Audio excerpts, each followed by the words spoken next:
दरवाजा खुल गया है। डर की दस्तक यूट्यूब चैनल पर आपका स्वागत है।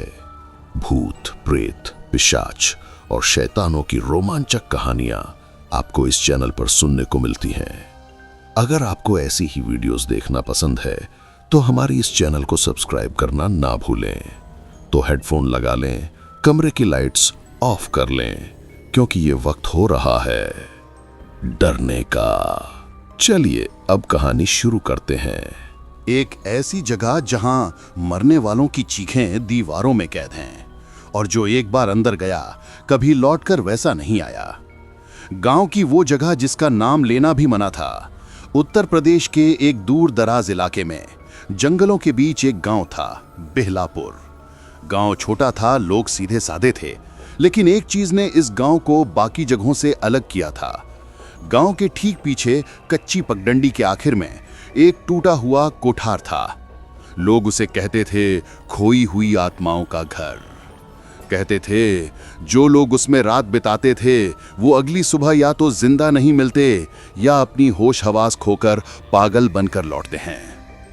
गांव के बुजुर्गों ने उस जगह का असली नाम तक भूलने की कोशिश की थी, क्योंकि नाम लेते ही जैसे हवा में एक ठंडापन बढ़ जाता था। इन्हीं कहानियों के बीच एक लड़का था, आरव। 18 साल का, जिद्दी, निडर और सबसे ज्यादा उत्सुक। जिस चीज के बारे में गांव वाले कहते थे उधर मत जाना, आरव को बस उसी में दिलचस्पी होती। आरव ने बचपन से उस कोठार की कहानियां सुनी थी। कहते थे कि सालों पहले यहां एक औरत मारी गई थी जिसकी आत्मा इस कोठार में बंद हो गई थी। गांव वाले उसे कहते थे परछाई वाली देवी, क्योंकि वो कभी सामने नहीं दिखती थी, सिर्फ परछाई के रूप में दिखाई देती थी, लेकिन उसका असर असली और खतरनाक होता था। रात को वहां से बच्चे रोने की आवाजें आती थीं, कभी घंटी, कभी लंबी पीली हंसी, कभी कदमों की खटखट। आरव हमेशा सोचता शायद ये सब अफवाह हो, और शायद यही गलती थी। एक रात गांव में बिजली चली गई। पूरे गांव में अंधेरा छाया हुआ था। आसमान में काले बादल और बीच बीच में बिजली चमक रही थी। आरव ने उसी रात अपने दो दोस्तों मनु और सागर को बुलाया। आज चलते हैं उस कोठार, देखेंगे क्या सच में वहां कुछ है। दोनों डर गए। सागर बोला, तू पागल है, रात में, वो भी इतनी आंधी में। लोग कहते हैं वहां रात में आंखें दिखाई देती हैं दीवारों पे। लेकिन आरव नहीं माना। मैं जा रहा हूं, तुम दोनों आओ तो ठीक, नहीं आओ तो भी जा रहा हूं। आखिर दोस्तों ने मजबूरी में उसका साथ दिया और तीनों टॉर्च लेकर पगडंडी की तरफ निकल पड़े। जंगल का रास्ता इतना अंधेरा था कि टॉर्च की रोशनी भी आधी निकल जाती थी। हवा तेज चल रही थी, पेड़ एक दूसरे से टकरा रहे थे, पत्तों की सरसराहट किसी फुसफुसाहट जैसी लग रही थी। कभी लगता कोई पीछे चल रहा है, कभी कदमों की आवाज। मनु बार बार पीछे मुड़ता। यार कोई पीछे है क्या? आरव हंसकर बोला, तू डरपोक है, कुछ नहीं है। लेकिन उसे खुद भी महसूस हो रहा था कुछ, किसी की नजर जैसे उन पर टिकी हुई थी। जैसे ही वो कोठार के करीब आए, हवा अचानक थम गई, जैसे प्रकृति भी इस जगह से दूर रहती हो। दरवाजा टूटा हुआ था, लेकिन धीरे धीरे अपने आप हिल रहा था। अंदर से हल्की सी सफेद रोशनी झिलमिला रही थी, जैसे कोई बुझती हुई मोमबत्ती हो। सागर घबराकर बोला, ये रोशनी कहां से आ रही है? कोई रहता है अंदर? आरव ने कहा, आओ देखते हैं। उन्होंने अंदर कदम रखा। पहली ही चीज महसूस हुई, ठंड। ऐसी ठंड की शरीर कांपने लगा। दीवारों पर पुराने हाथों के निशान थे, कहीं काले कहीं लाल, जैसे खून से बनाए गए हों। फर्श पर धूल थी, लेकिन बीच में जैसे किसी ने अभी अभी चलकर गया हो, ताजे पैरों के निशान। मनु बोला, ये देखो पैरों के निशान, ये तो अभी के लग रहे हैं। उसी समय ठक ठक ठक, ऊपर की छत से किसी चीज के गिरने की आवाज आई। तीनों चौंक कर ऊपर देखने लगे। छत अंधेरी थी, लेकिन उन्हें लगा जैसे वहां कोई बैठा हो। एक काली आकृति हल्की सी हिलती हुई। आरव ने टॉर्च ऊपर फेंकी और वो आकृति गायब हो गई।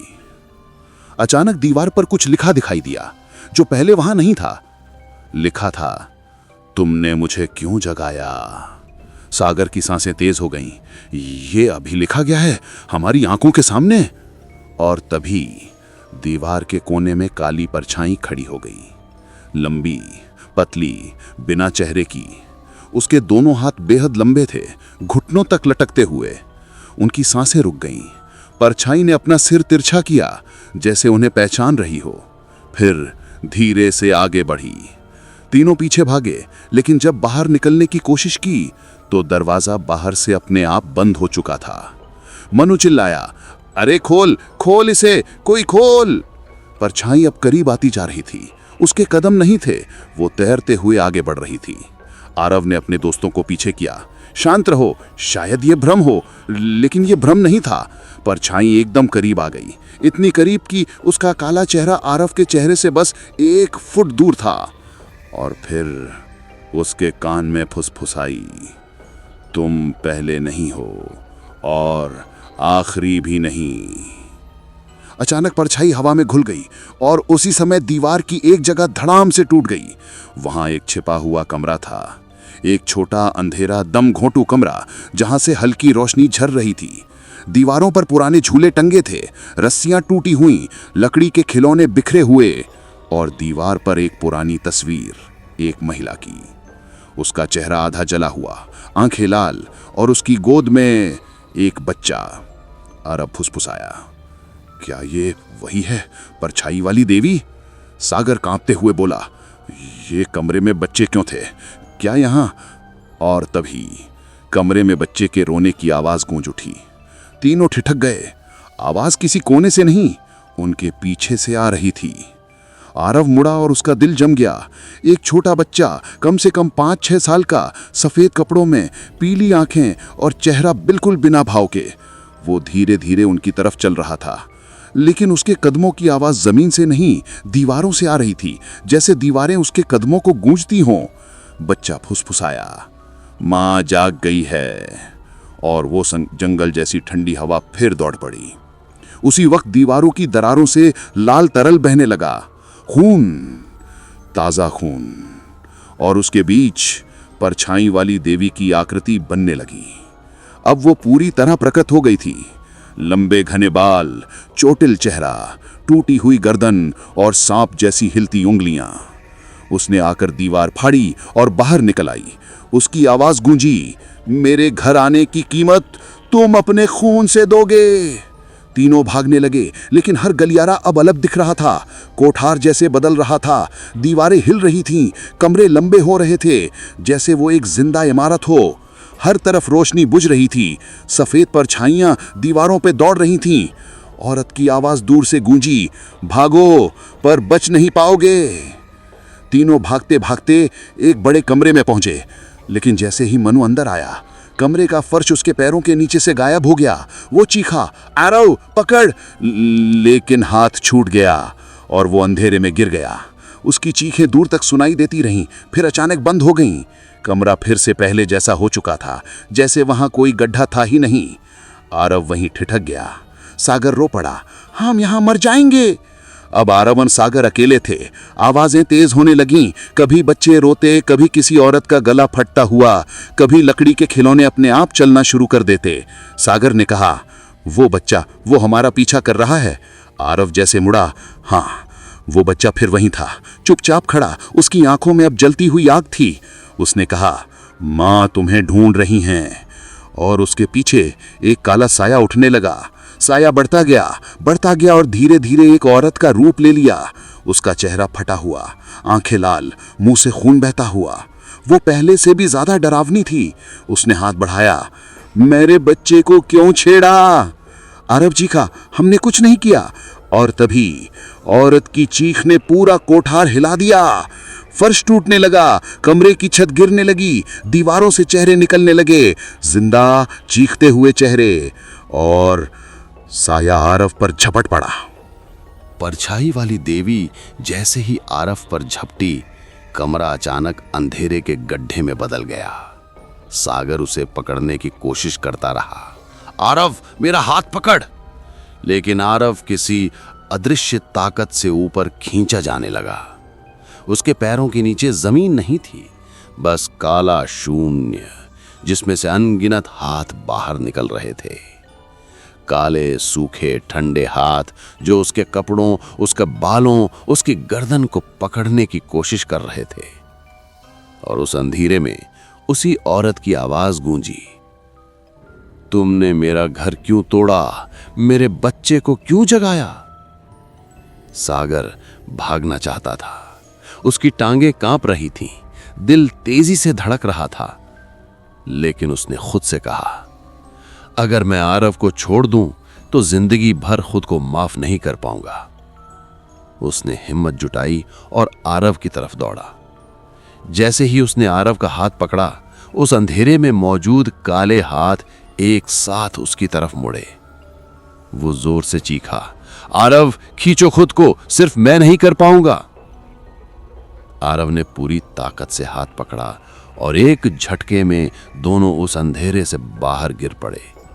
जमीन पर गिरते ही अंधेरा वापस बंद हो गया, जैसे कभी था ही नहीं। कमरा पूरी तरह हिल रहा था, दीवारों के पीछे से जैसे सैकड़ों लोग चिल्ला रहे हों। सागर ने धीरे से कहा, यह जगह अब हमें मारने पर उतारू है। आरव ने सिर उठाया, नहीं, हमें इसका असली सच ढूंढना होगा। जब तक यह समझ नहीं आएगा कि यह औरत कौन है, हम बच नहीं पाएंगे। उसी समय बच्चे की आवाज फिर सुनाई दी, मां नाराज है। वे दोनों मुड़े। बच्चा ठीक उनके पीछे खड़ा था, बिना पलक झपकाए, जैसे किसी इंतजार में हो। और उसके पीछे परछाई वाली देवी धीरे धीरे दीवार से बाहर निकल रही थी। उसका शरीर इस बार अधूरा नहीं था, पूरा और विकराल। देवी ने हाथ उठाया और कमरे की फर्श से खून बहने लगा। उस खून के बीच दीवारों पर तस्वीरें बनने लगीं। पहली तस्वीर, एक औरत मुस्कुरा रही है, गोद में बच्चा। दूसरी तस्वीर, कोठार में कुछ लोग अंदर घुस रहे हैं, लाल कपड़े, हाथों में कटारें। तीसरी तस्वीर, उसी औरत को जलाया जा रहा है, उसका बच्चा उससे छीना जा रहा है। चौथी तस्वीर, औरत मरने से पहले चीखें मारती हुई आसमान की तरफ देख रही है। फिर तस्वीरें गायब हो गईं। आरव ने धीरे से कहा, ये शापेतात्मा नहीं, इसे किसी ने मारा है, इसे और इसके बच्चे को। सागर कांपते हुए बोला, तो अब ये हमें क्यों मार रही है? आरव, क्योंकि इसे लगता है हम उन्हीं में से हैं जिन्होंने इसे मारा था। बच्चा बोला, मां कहती है कोई भी इंसान भरोसे के लायक नहीं। अचानक कमरा 4 भागों में बंट गया। 4 अलग अलग रास्ते, 4 अलग अलग गलियारे। दीवार पर एक वाक्य उभरा, हर कमरे में एक सच्चाई है, हर सच्चाई में एक मौत। सागर बोला, हमें किस तरफ जाना चाहिए? आरव, अगर सच पता करना है तो अलग होना होगा। सागर चिल्लाया, नहीं, अलग नहीं, मनु भी इसी तरह गया था। और आरव, यही इस घर का खेल है। साथ रहोगे तो सब मरोगे, अलग होकर सच्चाई जानोगे तो शायद बच जाओगे। दोनों ने एक दूसरे को देखा, डर लेकिन मजबूरी। दोनों अलग अलग रास्तों में चले गए। सागर एक लंबे गलियारे में पहुंचा। दीवारों पर पुराने बर्तनों की खटपट हो रही थी।